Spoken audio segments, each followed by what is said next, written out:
Thank you. All right, we have some breaking news now. Tesla earnings are in, and Shauna has them for us. All right, Dave, we're looking at the stock under some pressure here after hours, not by much, though, off just about 1% here. Gross margin coming in later than expected, 19.3%.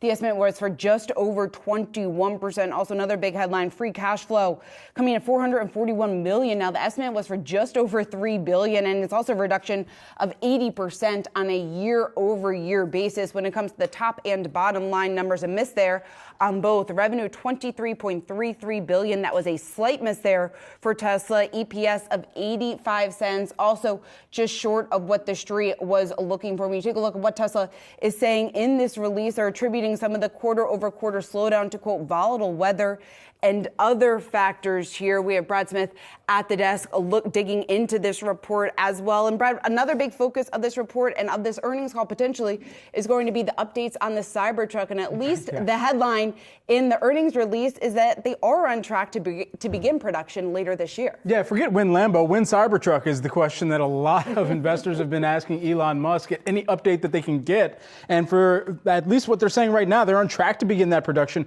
later on this year. Now, what's also noteworthy here is the fiscal year production target that the company is talking about. 1.8 million vehicles is what they're expecting. And the estimate was actually for 1.84 million vehicles. That was the consensus estimate. You'll remember in the previous earnings call, Elon Musk had talked about, hey, this could even get up to 2 million, quite frankly. And so when he put that target out there, you saw the stock price react during that earnings call, continue to tick higher. He continued to talk about something that perhaps we'll get a little bit more color on as well, which is this broader economic environment and the outlook that Tesla finds itself in, especially at a time where they've already initiated so many price cuts. Even just before this earnings call and this earnings release and period, even though we knew what the production numbers were, we knew what the delivery numbers were for this most recent quarter, it was just a question of where that revenue would come in line at and where the average selling price and at what margin base that average selling price would hit at as well.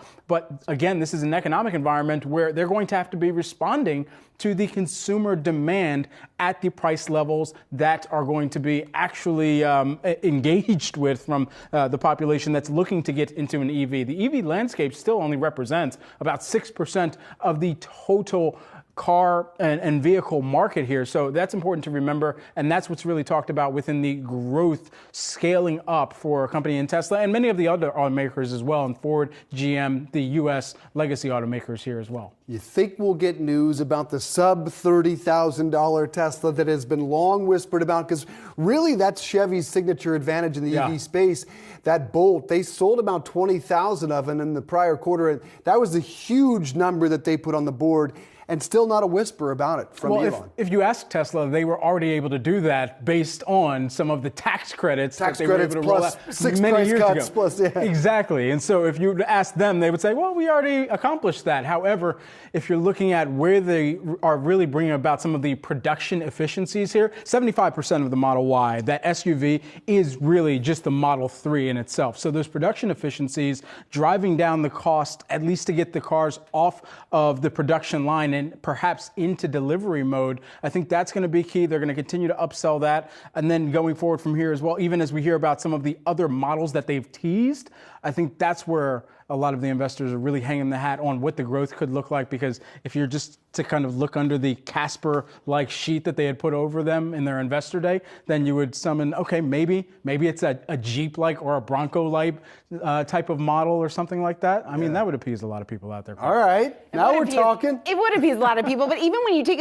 into account the models that they have right now, the Tesla Model Y, there were some impressive stats within this report. It's the top-selling vehicle in Europe during the first quarter. In the U.S., it was the best-selling vehicle, excluding the pickup category. That's a pretty big category to exclude, but still, it really shows the Model Y, the sale numbers there, the traction that they are getting, the fact that these price cuts really are working, it seems, to some extent, with some of the consumers out there. So again, impressive numbers overall when it comes to the Model Y, but still a miss on both the top and bottom lines, a miss there on margin, which we know was so closely watched here within this report, obviously, is one of the big reasons why we're looking at shares off nearly 4% now. You're hanging out with Saz for after the call? Is that what we got? I am. We're going to pay a little more attention to this average selling price. That was a reduced average selling price year over year, too, that Tesla noted within this report. Awesome. We'll be watching that after the call. Sazi and Smith. Brad Smith, good to see you, my friend. Sounds like a law firm, yeah. It does.